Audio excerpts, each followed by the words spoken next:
करने का फिर से मौका मिल रहा है। तो आप सबके आने के लिए यहाँ पर बहुत बहुत धन्यवाद आपका। देखिए, आज एक विषय जो है वो बड़ा ही ज्यादा महत्वपूर्ण विषय है और जिसको लेकर खासकर अगर हम जम्मू की बात करें और खासकर अगर अपने लोगों की यहाँ पर बात की जाए तो मुझे लगता है कि जो हमने बात की थी उसी के ऊपर ही आज ये सरकार आगे चल रही है। मेरे साथ यहाँ पर हमारे डॉक्टर कुलभूषण मोहत्रा जी, जो हमारे भारतीय जनता पार्टी की ज्ञान की गंगा, आप समझ लिए पूरी लाइब्रेरी को संभालते हुए एक नया कीर्तिमान जिन्होंने स्थापित किया है, मेरे समक्ष वो भी इसी प्रेस वार्ता में रहेंगे। एचएस पम्मी जी एक जाने माने हमारे लीडर हैं, आरएसपुरा से आते हैं और आज पंजाबी के विषय में भी ये आपसे जरूर एक दो बातें कहेंगे। देखिए, दुर्भाग्यपूर्ण, अगर आपको याद होगा कि जब ये सरकार बनी है तो सबसे पहली बात मैंने एक ही कही थी कि हमने अपना 5-6 साल का रिपोर्ट कार्ड देकर पहले दिन से ये असेंबली चलाई थी और हमने कहा था कि हमने जिस तरह से दोनों आंखों से बराबर देखा है, हम भी उमर सरकार से यही कहना चाहते हैं कि आप भी दोनों आंखों से बराबर देखिएगा। और अगर आप वही गलती दोहराएंगे जो 50-60 सालों से आपने दोहराई है तो हमें दूसरी आंख खोलना अच्छी तरह से आती है। मेरे 28 शूरवीर विधायकों ने यह बता दिया कि जब भी जम्मू की बात की जाएगी या जब भी देश के खिलाफ कोई बात की जाएगी तो मेरे 28 के 28 विधायक अपने प्राण तक निछावर करने में पीछे नहीं हटेंगे, जिसका आपको परिणाम जो है वो कश्मीर में आपको, श्रीनगर में आपको मिल गया होगा। और उसी के चलते हुए, क्योंकि हमें पूरी तरह से ये लगता है कि ये सरकार एक आंख से देखना शुरू हो गई है, जिसके फलस्वरूप आप देखिए ये जो लेक्चरर की पोस्टें निकाली गई 575 पोस्टें, और अगर आप देखें ये हर एक चीज की उल्लंघना करते हुए फिर एक आंख से देखने का एक जो इन्होंने साहस किया है, एक जो इन्होंने षड्यंत्र रचा है और खासकर जो इन्होंने हमारे साथ नाइंसाफी की है, भले वो संस्कृत के विद्यार्थी हो, भले वो डोगरी के लोग हो, भले वो हिंदी वाले हो, उनके साथ जो इन्होंने नाइंसाफी की है वो आपके समक्ष यहां पर ही है। क्योंकि आप इस नई जो रिक्रूटमेंट इन्होंने जो एडवर्टाइजमेंट की है उससे साफ बताया जाता है कि ये उमर अब्दुल्ला जी की सरकार एक आंख से देख रही है। लेकिन मैं बताऊं, जिस तरह से हमारे विधायक कल रंधावा जी ने भी इसके ऊपर एक बहुत बड़ी प्रोटेस्ट भी किया और उन्होंने साफ चेतावनी दी कि हम जम्मू के साथ भेदभाव नहीं होने देंगे। हमें कोई एतराज नहीं है आप 36 पोस्टें दें उर्दू को या 360 दें, हमें उसमें कोई एतराज नहीं है, जो आपको लगता है करें।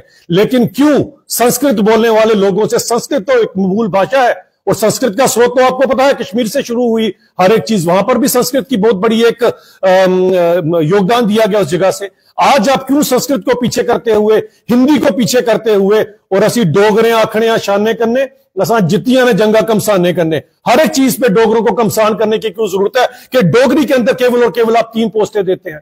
क्या ये जो एजुकेशन वाली आपकी मंत्री साहिबा हैं, क्या इनको पता नहीं है कि नेशनल एजुकेशन पॉलिसी यानी कि भारत देश की जो पॉलिसी है उसके ऊपर हमने काम करना है? अगर आप उस पॉलिसी के ऊपर चलते हैं तो मुझे लगता है जो प्राथमिकता दी जानी चाहिए वो सबसे पहले मातृभाषा यानी कि मदर टंग यहां पर जो है, भले आप कश्मीरी स्पीकिंग के लिए बनाए, भले आप डोगरी बोलने वालों के लिए बनाए, लेकिन इनकी पोस्टों के साथ तो जस्टिफाई करें। आप यहां पर जब करते हैं तो डोगरी को केवल 3 पोस्ट है। ये किस तरह का आपका एक षड्यंत्र मैं कहूंगा ऐसे जो रचा जा रहा है खासकर जम्मू के लोगों के अगेंस्ट। और अगर आप देश की पॉलिसी देखते हैं, नेशनल एजुकेशन पॉलिसी के ऊपर आप काम करते हैं तो आपको प्राथमिकता सबसे पहले मदर टंग लैंग्वेज को देनी है, उसके बाद आपको संस्कृत को प्राथमिकता देनी है, हिंदी को प्राथमिकता देनी है। आपके नेशनल एजुकेशन पॉलिसी से ऊपर हो गए क्या? ये मंत्रालय हमारे यूनियन मंत्रालय से ऊपर हो गया?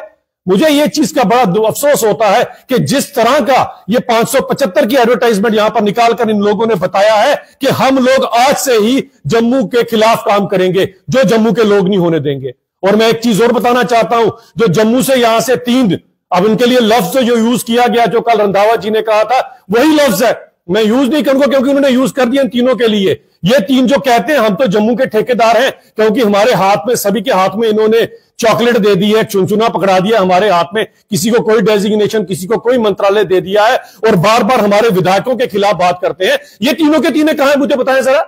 क्या ये तीनों सो गए हैं या इन तीनों को लगता है कि उमर साहब ने फरमान जारी किया तो जिल्ले इलाही करते हुए हमें इस चीज को कबूल करना है? अरे आप कबूल कीजिए, यदि जिन लोगों ने आपको वोट डाला है वो इसे कबूल नहीं करेंगे, बिल्कुल कबूल नहीं करेंगे। हम क्यों माने इस तरह की नाइंसाफी हमारे साथ? हमारा जो हक है, जम्मू के लोगों का हक है, जो डोगरी का हक है और संस्कृत का हक है।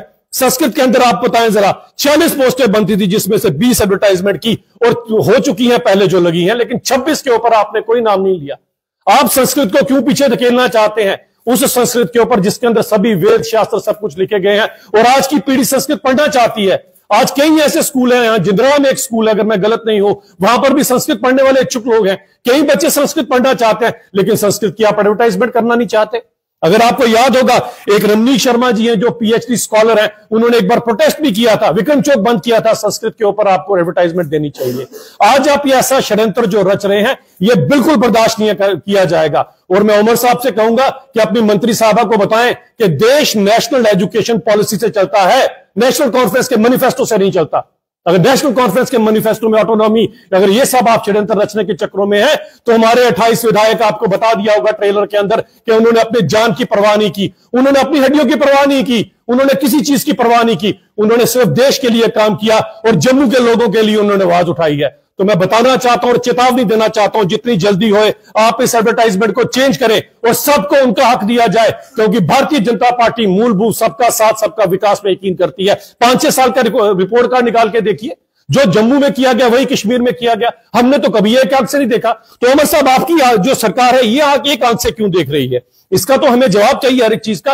और नेशनल एजुकेशन पॉलिसी अगर मंत्री साहबा को समझ नहीं आती है, हमें समय दें, हम समझाते हैं आपको आके कि नेशनल एजुकेशन पॉलिसी क्या होती है, वो क्या बोल रही है, वो किस तरह से सारे का सारा जो स्ट्रक्चर 60 साल से 50-60 साल से जो एजुकेशन पॉलिसी चली आ रही थी, उसको क्यों बदला गया, ताकि आने वाले समय में बच्चों को रोजगार मिले और हमारी एजुकेशन पॉलिसी इंटरनेशनल लेवल के ऊपर काम करे। लेकिन आप ये क्या कर रहे हैं? आप क्या चाहते हैं कि वही रह जाए सब कुछ जो नेशनल एजुकेशन पॉलिसी आने से पहले था, वैसा ही चलता रहे? अरे हम तो देश को आगे ले जाना चाहते हैं, जम्मू कश्मीर को आगे लेना चाहते हैं, लेकिन आप हमें पीछे धकेलना चाहते हैं, जो कि हम होने नहीं देंगे। और एक चीज और, मैं हमारे अध्यक्ष, क्योंकि आज हमारे समक्ष नहीं है, माननीय सत शर्मा जी, वो इस चीज को लेकर यूनियन मंत्रालय में एजुकेशन के मंत्री के साथ भी इसके ऊपर बात करेंगे और ये चीज हम होने नहीं देंगे। मैं सभी जम्मू के लोगों को और सभी लोगों को मैं बता देना चाहता हूं कि जब तक भारतीय जनता पार्टी है, इस चीज को हम नहीं होने देंगे। मेरे बीच में एचएस मम्मी जी भी हैं पंजाबी की पोस्ट को लेकर, क्योंकि सिर्फ और सिर्फ एक पोस्ट दी गई, अगर मैं गलत नहीं हूं, उसके ऊपर ये 2 लफ्ज आपसे कहेंगे। एक पोस्ट दी गई। बहुत बहुत धन्यवाद। अभी अभिजीत जी ने पूरी जो एडवर्टाइजमेंट हुई, जिस ढंग से उन्होंने पोस्टर निकाली और उसको बाइफर्केशन करते हुए संस्कृत को, डोगरी को, पंजाबी को और दूसरी लैंग्वेज को इन्होंने जैसे उनकी गिनती की है, और जम्मू के साथ जैसे उन्होंने कहा कि हम लोगों ने कभी ये चीज नहीं सोची, जैसे उन्होंने बोला सबका साथ, सबका विकास और का सबका विश्वास जितने का प्रयास हम लोग करते रहे भारतीय जनता पार्टी, ये जो पक्षपात की जो राजनीति हम बर्दाश्त नहीं करेंगे। पंजाबी के लोग अब सब जानते हैं कि जम्मू रीजन में नहीं, कश्मीर रीजन में भी जो बहुत सारे जो हमारी जनता है, हमारी जहां के लोग हैं, वो पंजाबी बोलते हैं। और एक पोस्ट देके इन्होंने बहुत सारा लोगों के साथ मजाक किया है। जैसे इन्होंने बोला है, इस चीज को वो मॉडिफाई करें और ये सर्वे करवा लें कि पंजाबी कितने लोग पंजाबी बोलते हैं। तो ये चीज जो नाइंसाफी है, ये बर्दाश्त नहीं होगी।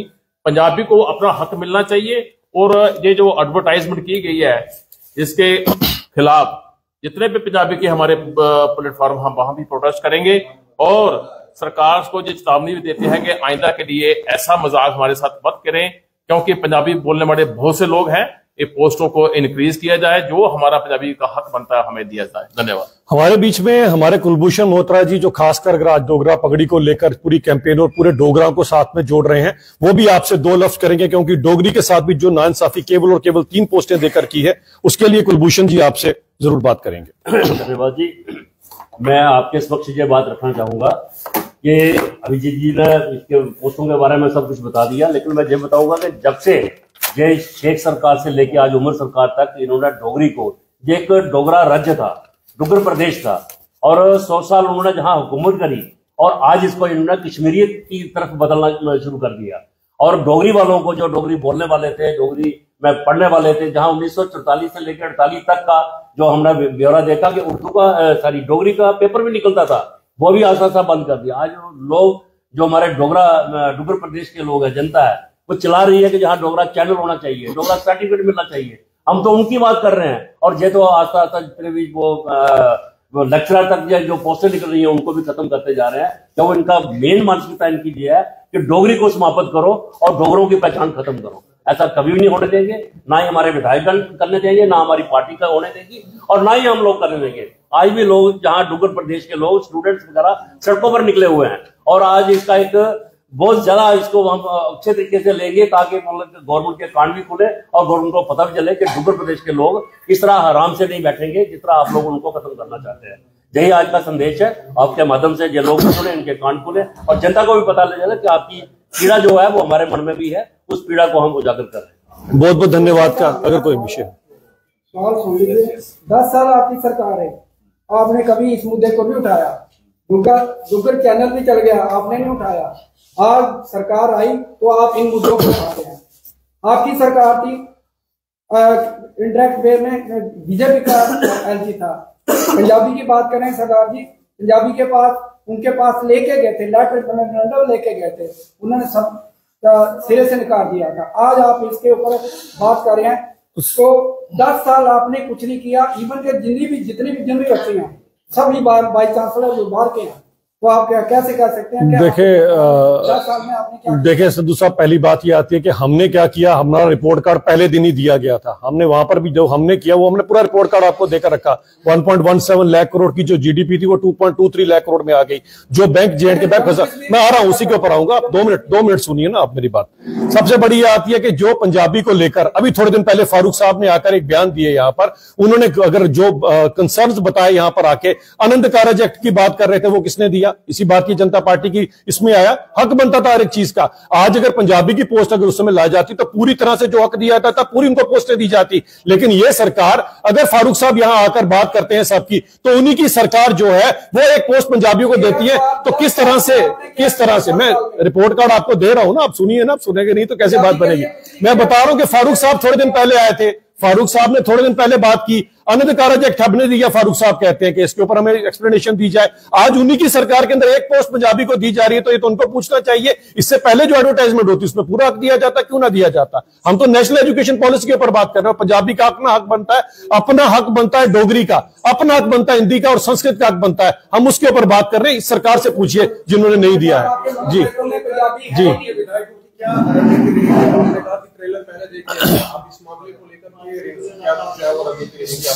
देखिए, बड़ी सिंपल सी बात है कि हमारा डे 1 से हमारी मंशा तो बिल्कुल इस तरह से थी कि जो हमने 50-60 साल इन्होंने जो नाइंसाफी की वैसी ना हो। हमने तो असेंबली डे 1 जब शुरू किया, हमने रिपोर्ट कार्ड दिया है।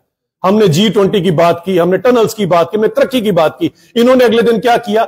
वो घिसा पिटा राग लापा 370 जो खत्म हो चुका है, दफन हो चुका है, जो कभी वापस नहीं आएगा, इन्होंने वहां से शुरुआत की। इनकी मंशा तो यहीं से पता लग रही है। इनके आगा रऊला तो बोलते हैं कि आप वापस चलो 1953 से पीछे। इनके आगा रऊला बोलते हैं रिजर्वेशन खत्म कर दो। तो जरा जवाब दो उमर सरकार कि आप किस तरह की बातें कर रहे हैं। वो तो कहते हैं मैं अपने ही मुख्यमंत्री के बाहर धरना दूंगा अगर रिजर्वेशन खत्म नहीं की जाएगी। तो आज तो मुझे लगता है ये सब कुछ चीजों का जवाब देना पड़ेगा उनको।